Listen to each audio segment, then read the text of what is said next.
ಕಂದ, ನಿಮ್ಮಪ್ಪನ ದಿನ ದಿನ ಜಾಸ್ತಿ ಆಯ್ತು. ಎಷ್ಟು ದಿನ ಆಯ್ತು ಹೋಗಿ? ಒಂದು ಫೋನ್ ಇಲ್ಲ, ಮೆಸೇಜ್ ಇಲ್ಲ, ಎಂಥದೂ ಇಲ್ಲ. ಹೋದ್ಮೇಲೆ ನಾನು ಹೇಗಿದ್ದೀನಿ, ನೀನು ಹೇಗಿದ್ಯಾ ಅಂತ ಒಂದೂ ಕೇಳಿಲ್ಲ. ಇರು, ನಿಮ್ಮಪ್ಪನ ಚೆನ್ನಾಗಿ ಬುದ್ಧಿ ಕಲಿಸ್ತೀನಿ.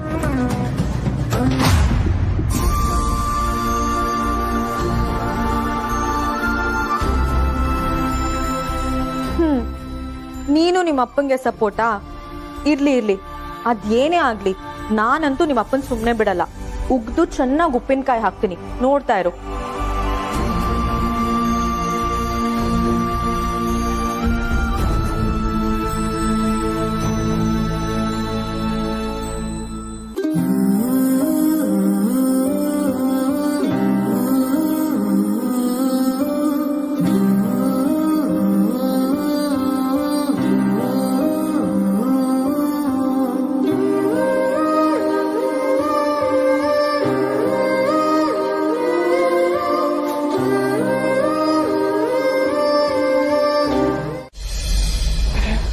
ವಿಕ್ಕಿ? ಎಸ್, ವಿಕ್ರಾಂತ್ ವಸಿಷ್ಠ ಇನ್ನಿಲ್ಲ. ಅವನ ತಾಯಿ ಬಗ್ಗೆ ಸತ್ಯ ತಿಳ್ಕೊಂಡಿದ್ದೀನಾನೆ ಫಿನಿಶ್.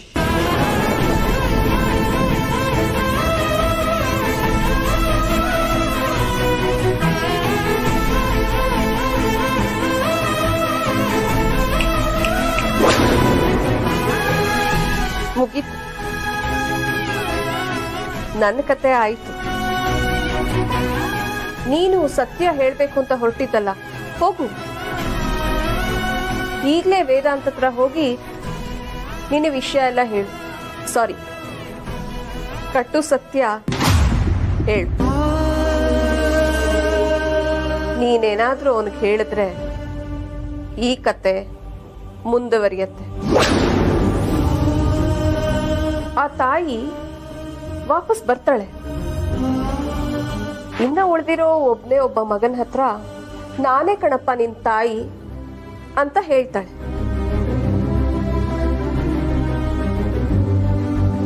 ಸತ್ಯ ಗೊತ್ತಾದ ನೆಕ್ಸ್ಟ್ ಮೊಮೆಂಟ್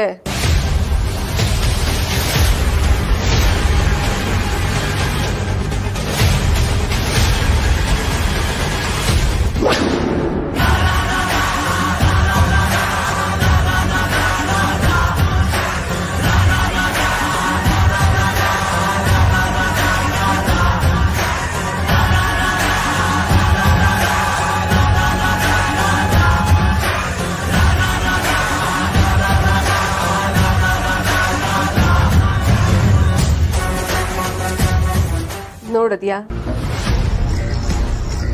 ಮಕ್ಕಳ ಪ್ರಾಣನೇ ಬಲಿ ಕೊಡ್ಬೇಕಾಗತ್ತೆ. ಅಷ್ಟೊಂದು ಕಾಸ್ಟ್ಲಿ ಈ ಸತ್ಯ. ಪಾಪ, ಒಬ್ಬ ಮಗನ್ನ ಕಳ್ಕೊಂಡೇ ಬಿಟ್ಲು ಆ ತಾಯಿ. ಅದಕ್ಕೆ ಹೇಳು, ಸತ್ಯ ಕಹಿ ಅಂತ. ಅದನ್ನ ಹೇಳೋದು, ಕೇಳೋದು, ಅರಗಿಸ್ಕೊಳ್ಳೋದು ತುಂಬಾನೇ ಕಷ್ಟ. ಏನು ಹೇಳ್ತಾ ಇದೆಯಲ್ಲ, ಈಗ ನಮ್ಮ ಟೈಮ್ ಶುರು, ಹುಷಾರು ಅಂತ.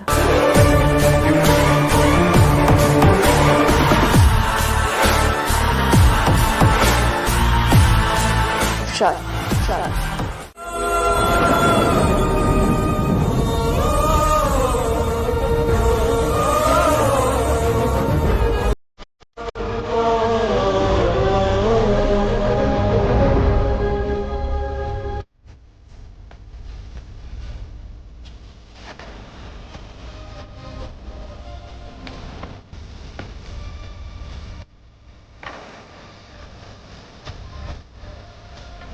ಹೆಜ್ಜೆ ಹೆಜ್ಜೆಗೂ ಹೊಂಚಾಕುತ್ತೈತೆ ಮೋಸಾನೋ ಮಾಯೆ.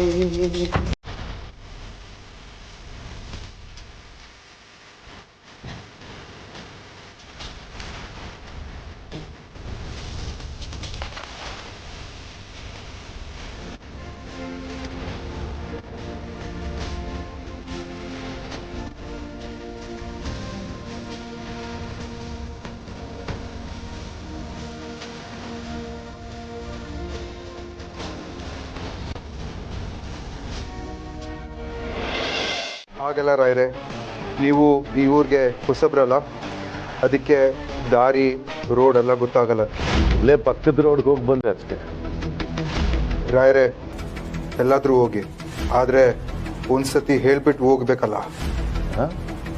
ನೋಡಿ ರಾಯ್ರೆ, ಪಕ್ಕದ ರೋಡಲ್ಲ, ಪಕ್ಕದ ಮನೆ ಹೋಗ್ಬೇಕಾದ್ರೂ ನನಗೆ ಹೇಳ್ಬಿಟ್ಟು ಹೋಗ್ಬೇಕು. ನೀವು ನಿಮ್ಮ ಜೊತೆ ನಮ್ಮ ಹುಡುಗರು ಬರ್ತಾರೆ. ಅಗ್ನಿ, ನಿಮ್ದು ಯಾಕೋ ತುಂಬ ಜಾಸ್ತಿ ಅತಿ ಆಯ್ತು. ನೋಡಿ, ನನಗೆ ಸ್ವಾತಂತ್ರ್ಯ ಅಂದರೆ ಇಷ್ಟ. ನಾನು ಸ್ವತಂತ್ರವಾದ ವ್ಯಕ್ತಿ. ಎಲ್ಲಿಗೆ ಬೇಕಾದ್ರೂ ಹೋಗ್ಬೋದು, ಎಲ್ಲಿಗೆ ಬೇಕಾದ್ರೂ ಬರ್ಬೋದು. ಯಾಕೆ ಎಲ್ಲದಕ್ಕೂ ನಿಮ್ಮ ಹತ್ರ ಪರ್ಮಿಷನ್ ತಗೋಬೇಕಾ? ನೀವು ಕೇಳೋ ಪ್ರಶ್ನೆಗಳಿಗೆಲ್ಲ ಉತ್ತರ ಕೊಡ್ಬೇಕಾ? ಹಾಂ,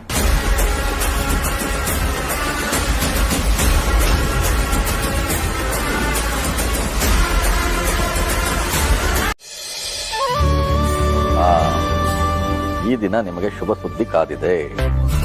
ಹೀಗೆ ಆಗ್ಲಪ್ಪ.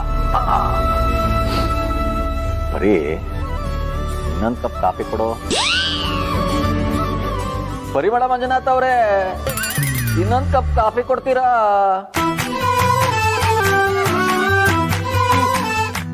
ನೈಸಾಗಿ ಪರಿಮಳ ಮಂಜುನಾಥ್ ಅಂದ್ಬಿಟ್ರೆ ಕಾಫಿ ಕೊಟ್ಬಿಡ್ತೀನಲ್ವಾ? ಈಗ ತಾನೇ ಕೊಟ್ಟು ಹೋದ್ನಲ್ರಿ. ಒಂದು ಕಪ್ ಕುಡ್ದಿದ್ರಿ, ಮತ್ತೊಂದು ಕಪ್ಪ ಅಲ್ಲ, ಮಗಳಿಗೆ ಕಾಫಿ ಕೊಟ್ಟು ಬರೋಷ್ಟರಲ್ಲಿ ಇನ್ನೂ ಒಂದು ಕಪ್ ಕಾಫಿ ಬೇಕಂತ ಇವ್ರಿಗೆ.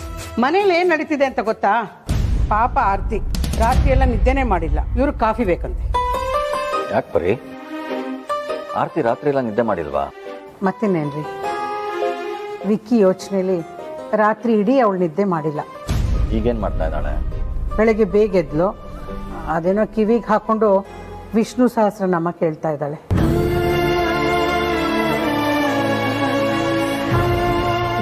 ಏನು ಗೊತ್ತಾ, ನಾನು ರಾತ್ರಿ ನೀರು ಕುಡಿಯೋಕೆ ಅಂತ ಎದ್ದಿದ್ದೆ, ಆಗ ಅವಳು ಎದ್ದಿದ್ಲು. ಯಾಕಮ್ಮ ಆರ್ತಿ ಏನಾಯ್ತು ಅಂತ ಕೇಳಿದಾಗ, ನೋಡಮ್ಮ ನಾಳೆ ಒಂದಿನ ಕಾಯ್ತೀನಿ, ವಿಕ್ಕಿ ಅವ್ರೇನಾದರೂ ಫೋನ್ ಮಾಡದೇ ಇದ್ರೆ ಪರಿಸ್ಥಿತಿ ನೆಟ್ಗಿರಲ್ಲ ಅಂತಂದ್ಲು.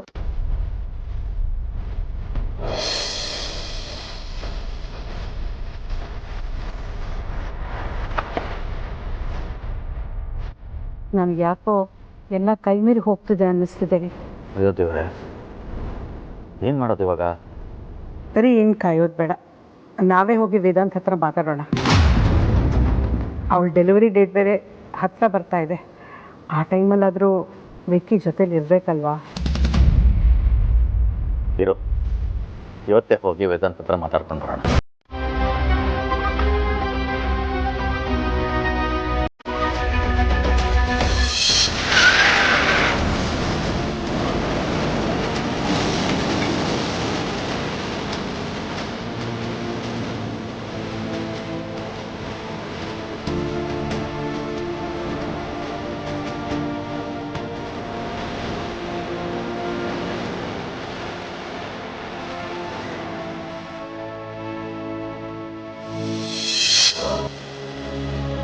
ಸತ್ಯ ಕಹಿ, ಆದರೆ ಸತ್ಯನ ಆರ್ತಿ, ಮಂಜು, ಅಪ್ಪ, ಅಮ್ಮ ಎಲ್ಲರೂ ಅರ್ಥ ಮಾಡ್ಕೊಳ್ಬೇಕು.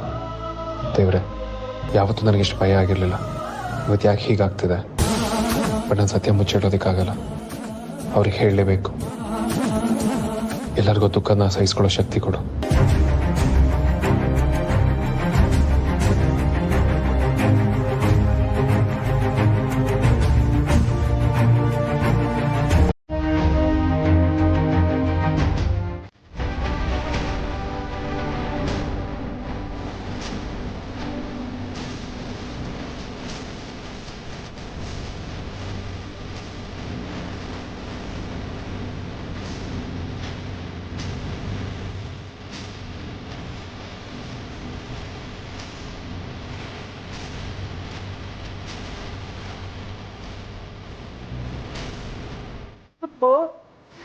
ಏನು ಹೇಳ್ತಾ ಇದೀಯ?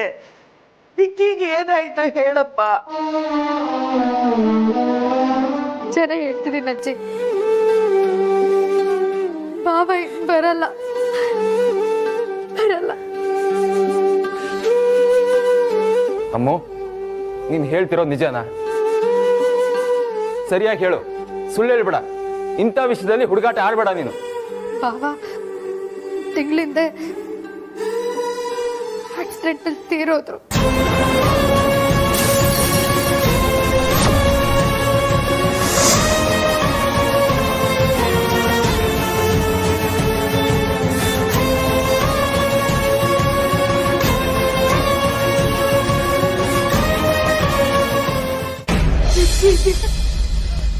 ಆಕ್ಸಿಡೆಂಟ್.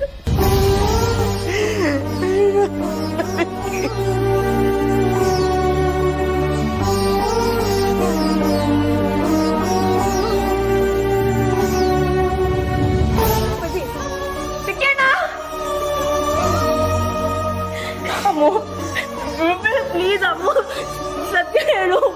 ಸಾಕು ಅಮ್ಮ, ಪ್ರಾಂಕ್ ಸಾಕು. ವಿಕೆಟ್ ಬಂದ್ಬೇಡ, ವಿಕೆಟ್ ಬಂದ್ಬಿಡು, ಪ್ಲೀಸ್ ಬಂದ್ಬಿಡು.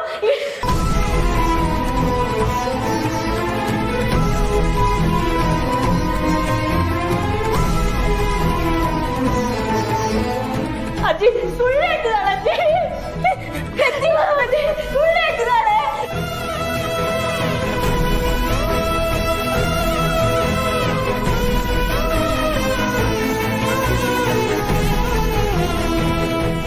ವಿಕೆಟ ನೀನ್ ಪತ್ಯ ಅಲ್ವಾ? ಕರಿ ಸಮಾಧಾನ ಮಾಡು, ಸಮಾಧಾನ ಮಾಡು.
ಅಯ್ಯೋ ದೇವ್ರೆ, ವಿಕ್ಕಿನೇ ಯಾಕೋ ಕರ್ಕೊಂಡೆ. ನನ್ನ ಹತ್ರ ಕರ್ಕೊಬಾರ್ದಾಗಿತ್ತ, ನನ್ನ ಮೊಮ್ಮಗ ಇರಬಾರ್ದಾಗಿತ್ತ. ವಿಕ್ಕಿಗೆ ಯಾಕಪ್ಪ ಇಂತ ಸಾವು ಕೊಟ್ಟೆ? ನನ್ ಕರ್ಕೊಬಾರ್ದಾಗಿತ್ತೇನಪ್ಪ ದೇವ್ರೆ. ಅಯ್ಯೋ ವಿಕ್ಕಿ, ವಿಕ್ಕಿ.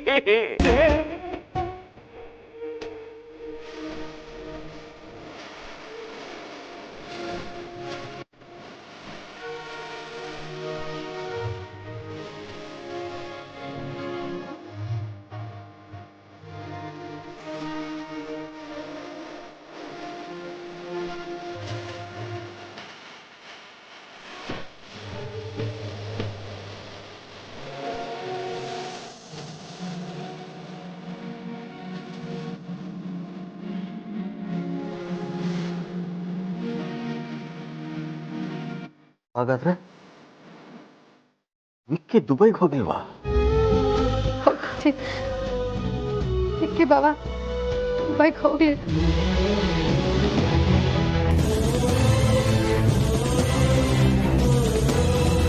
ಅವರು ಕಾರಲ್ಲಿ ಹೋಗ್ತಿರುವಾಗ ಲಾರಿ ಗುದ್ದಿ ಆಕ್ಸಿಡೆಂಟ್ ಅಲ್ಲಿ ತೀರೋದ್ರು.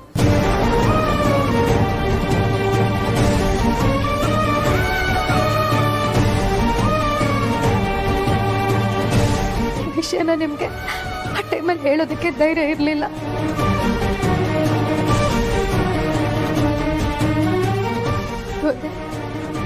ಬೇರೆ ಗರ್ಭಿಣಿ ಇದ್ಲು. ವಿಷಯ ಹೇಳಿದ್ರೆ ನೀವೆಲ್ಲರೂ ಹೇಗೆ ತಗೋತೀರಾ ಅಂತ ಗೊತ್ತಿರ್ಲಿಲ್ಲ. ಅದಕ್ಕೆ ನಿಮ್ಮ ಹತ್ರ ಈ ವಿಷಯನ ಮುಚ್ಚಿಟ್ಟಿದ್ವಿ.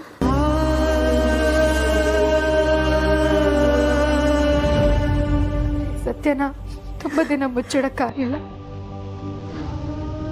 ಅದಕ್ಕೆ ಇವತ್ತು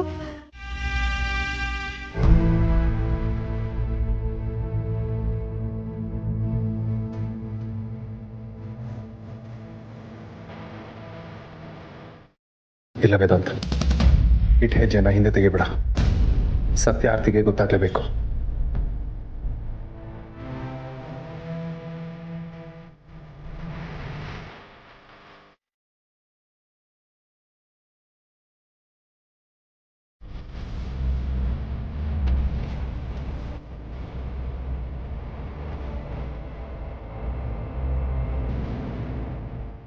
ಭಾವ,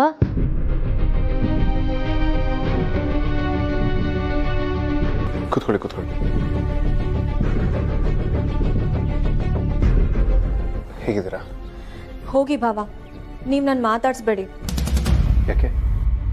ಏನ್ ಭಾವ ನೀವು ನಿಮ್ಮ ತಮ್ಮಂಗೆ ನೀವು ಬುದ್ಧಿ ಹೇಳೋದಕ್ಕಾಗೋದಿಲ್ವಾ? ಎಷ್ಟು ದಿನ ಆಯ್ತು ಅವ್ರು ದುಬೈಗೆ ಹೋಗಿ, ನಂಗೂ ಹೇಳಿ ಹೇಳಿ ಸಾಕಾಗೋಯ್ತು. ಅದಕ್ಕೆ ನಾನೇ ದುಬೈಗೆ ಹೊರಟಿದ್ದೆ.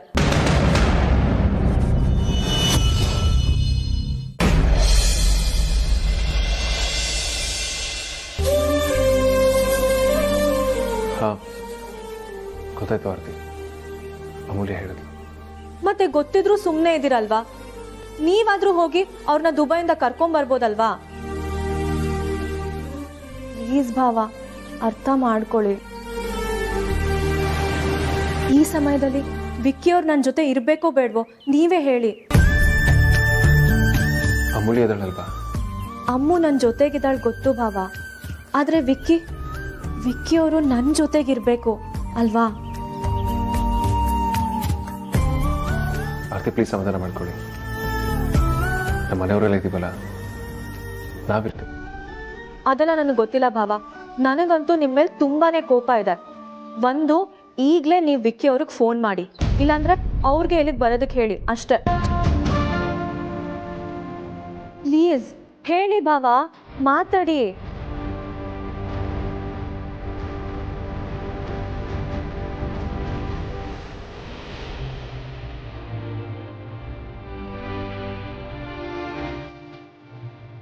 ಒಂದು ಸ್ವಲ್ಪ ಹೊರಗಡೆ ಬರ್ತೀಯಾ? ಹೊರಗಡೆನಾ?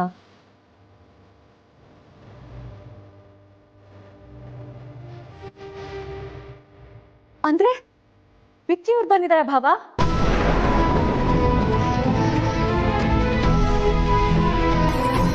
ನನಗೆ ಗೊತ್ತಿತ್ತು ಹೀಗೆ ಆಗುತ್ತೆ ಅಂತ. ನನ್ನ ಮೇಲೆ ಭಯ ಇದೆ, ಅದಕ್ಕೆ ನನ್ನನ್ನು ಸಮಾಧಾನ ಮಾಡಿಕೊಂಡು ನನ್ನನ್ನು ಆಚೆ ಕರ್ಕೊಂಡು ಬನ್ನಿ ಅಂತ ನಿಮ್ಮನ್ನು ಕಳ್ಸಾರಲ್ವಾ? ನಾನಂತೂ ಅವ್ರನ್ನ ಸುಮ್ಮನೆ ಬಿಡೋದಿಲ್ಲ. ಚೆನ್ನಾಗಿ ಹೋಗ್ದು ಉಪ್ಪಿನಕಾಯಿ ಹಾಕಿ.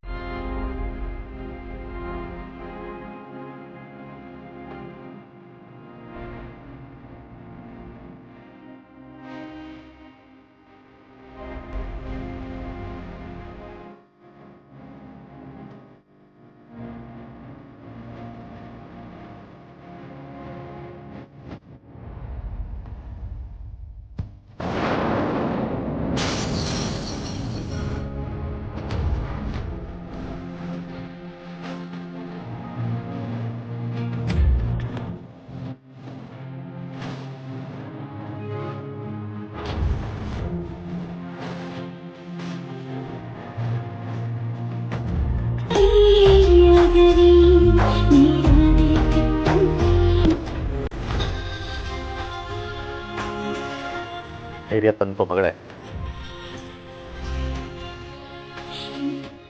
ಏನಾದರೂ ಮಾತಾಡು. ಹೀಗೆ ಸುಮ್ಮನೆ ಇಟ್ಬಿಡ್ಬೇಡ, ಏನಾದರೂ ಮಾತಾಡು ಕಂದ.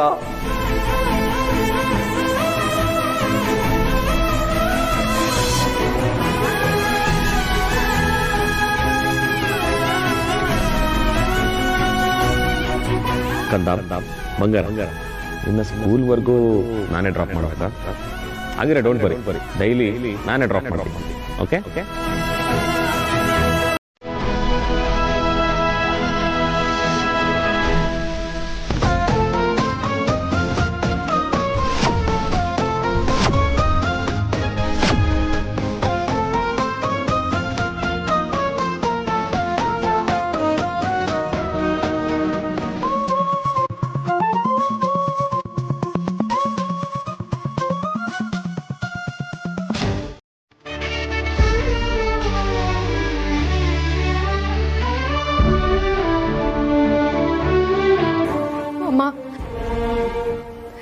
ಧೈರ್ಯ ಹೇಳ್ಬೇಕಾಗಿರೋದೇ ನೀವು. ನೀವೇ ಗಳ್ತ ಕೂತ್ರೆ ಹೇಗೆ? ಅಮ್ಮು, ನಮಗೆ ವಿಷಯ ತಿಂದಾಗ ಅರಗಿಸ್ಕೊಳಕ್ಕಾಗ್ತಾ ಇಲ್ಲ. ಇನ್ನು ಆರ್ತಿ ಈ ವಿಷಯ ಹೇಗೆ ತಗೊಳ್ತಾಳೆ?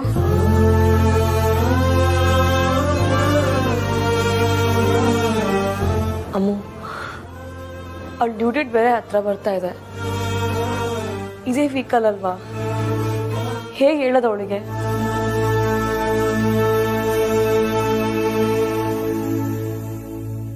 ತುಂಬಾ ದಿನ ಅಂತೂ ಈ ವಿಷಯನ ಮುಚ್ಚಿಡಕ್ಕಾಗಲ್ಲ ಅಮ್ಮು. ಅದಕ್ಕೆ ವೇದಾಂತ್ ಅಲ್ಲಿಗೆ ಹೋಗಿದ್ದಾನೆ. ಎಷ್ಟೊತ್ತಿಗೆ ವಿಚಾರನ ಹೇಳಿರ್ತಾನೆ.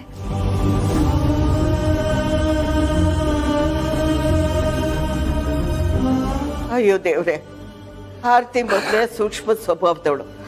ಈ ವಿಚಾರನ ಹೇಗೆ ಅರಗಿಸ್ಕೊತಾಳೋ ಏನೋ ಗೊತ್ತಿಲ್ಲ.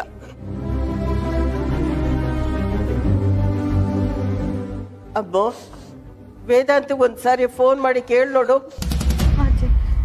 ಈಗಲೇ ಕಾಲ್ ಮಾಡ್ತೀನಿ.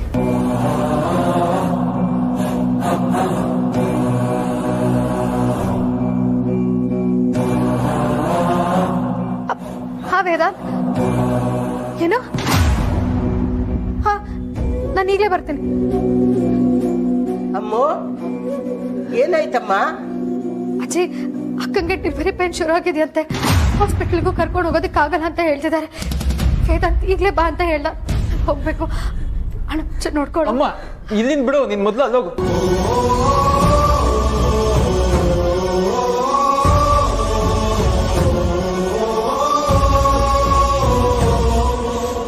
ಅಯ್ಯೋ ದೇವ್ರೆ, ಎಲ್ಲ ಕಷ್ಟಗಳು ಒಂದೇ ಸಲ ಕೊಡ್ತೀಯಲ್ಲಪ್ಪ.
ತಾಯಿನೂ ಆರೋಗ್ಯವಾಗಿದ್ದಾಳೆ.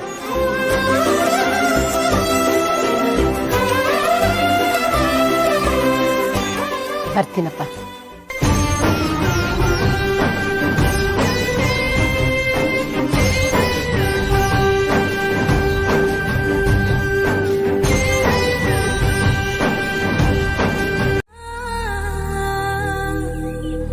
ಪುಟ್ಟ,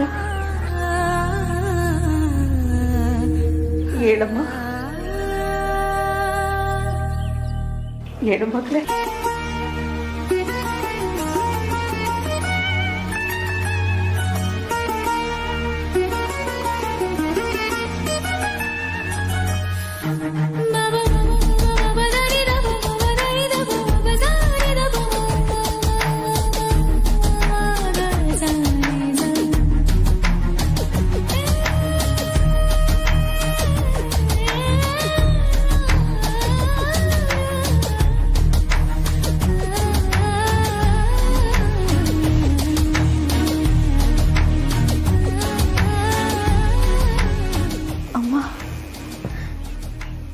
ನನ್ನ ಮಗು ಗಂಡು ಮಗು ತುಂಬಾ ಚೆನ್ನಾಗಿದೆ.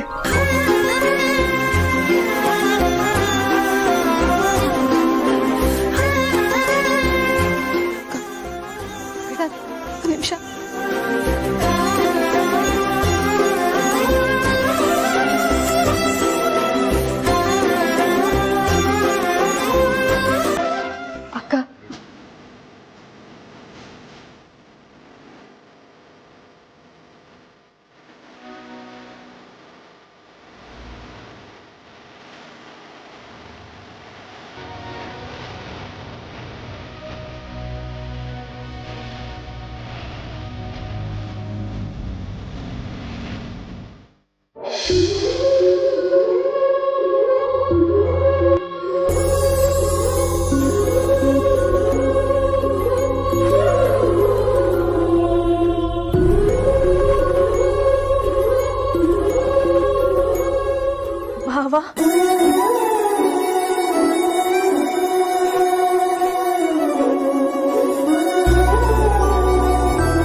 ವಿಕ್ರಾಂತ್, ನೀನು ನಿನ್ನ ಮಗನ ಹೀಗೆ ಬೆಳೆಸ್ಬೇಕು ಹಾಗೆ ಬೆಳೆಸ್ಬೇಕು ಅಂತ ಸಾಕಷ್ಟು ಪ್ಲಾನ್ಸ್ ಮಾಡಿದ್ದಲ್ಲ, ಅದೆಲ್ಲ ನಾನು ನೆರವೇರಿಸ್ತೇನೆ. ನಾನು ಇದನ್ನು ಹೇಗೆ ನೋಡ್ಕೊಂಡು ಅದಕ್ಕಿಂತ ಹೆಚ್ಚಾಗಿ ನಮ್ಮ ಜೂನಿಯರ್ನ ನೋಡ್ಕೊಂಡು ನಿಂತರೊಬ್ಬ ಒಳ್ಳೆ ಮನುಷ್ಯನಾಗ ನಿನ್ನ ಮೇಲಿಂದ ನೋಡಿ ಖುಷಿ ಪಡ್ತಾನೆ ಇರಬೇಕು. ಹಾಗೆ ಮಾಡಲಿ, ಇದು ನನ್ನ ಜವಾಬ್ದಾರಿ.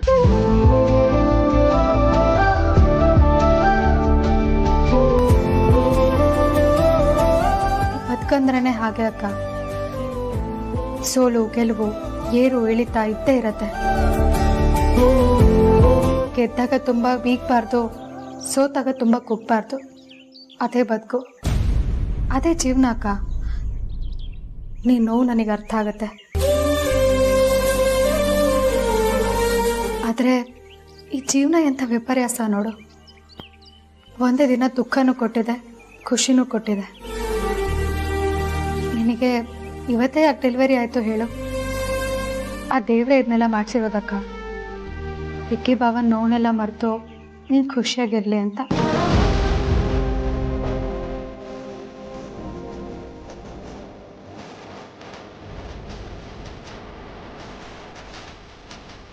ಎಲ್ರಿಗೂ ಧೈರ್ಯ ಹೇಳಿ ಈಗ ಇವನೇ ಎಮೋಷ್ನಲ್ ಆಗ್ತಿದ್ದಾನಲ್ಲ, ಇವ್ ಎಮೋಷ್ನಲ್ ಆದರೆ ಎಲ್ಲರೂ ಎಮೋಷ್ನಲ್ ಆಗ್ತಾರೆ. ಯಾಕಂದ್ರೆ ಆಮೇಲೆ ಸಮಾಧಾನ ಮಾಡೋದು ತುಂಬ ಕಷ್ಟ ಆಗುತ್ತೆ.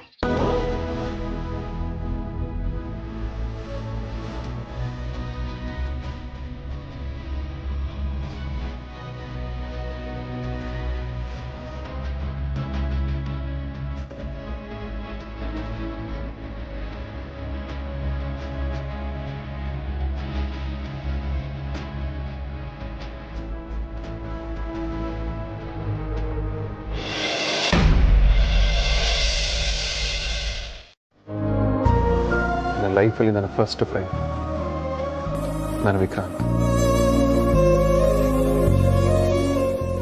ಅವನೆಲ್ಲೂ ಹೋಗಿಲ್ಲ, ನಮ್ಮೆಲ್ಲರ ಒಳಗಡೆ ಇದ್ದಾನೆ.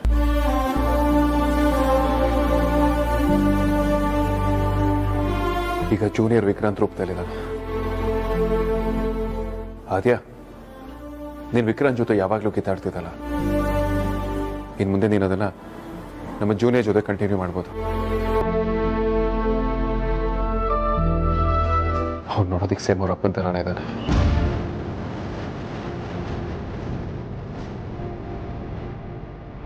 ವಿಕ್ರಾಂತ್ ಜೊತೆ ಚಿಕ್ಕ ವಯಸ್ಸಲ್ಲಿ ನಾನೇ ಆಟ ಆಡ್ತಾ ಇದ್ದೆ. ಅವನ ಜೂನಿಯರ್ ಜೊತೆ ಇನ್ಮೇಲೆ ನಾನೇ ಆಟ ಆಡ್ತೀನಿ. ವಿಕ್ರಾಂತಿಗೆ ಸೈಕಲ್ ತುಳಿಯೋದಕ್ಕೆ ಹೇಳ್ಕೊಟ್ಟಿದ್ದೆ ನಾನು. ಜೂನಿಯರ್ಗೂ ನಾನೇ ಹೇಳ್ಕೊಡ್ತೀನಿ. ವಿಕ್ರಾಂತ್ ಅವ್ನ ಫ್ರೆಂಡ್ಸ್ಗಿಂತ ಹೆಚ್ಚಾಗಿ ಚಿಕ್ಕವನಿದ್ದಾಗ ನನ್ನ ಜೊತೆನೇ ಆಟ ಆಡ್ತಿದ್ದ. ಜೂನಿಯರ್ ಜೊತೆ ಬಂದು ನಾನೇ ಆಟ ಆಡ್ತೀನಿ.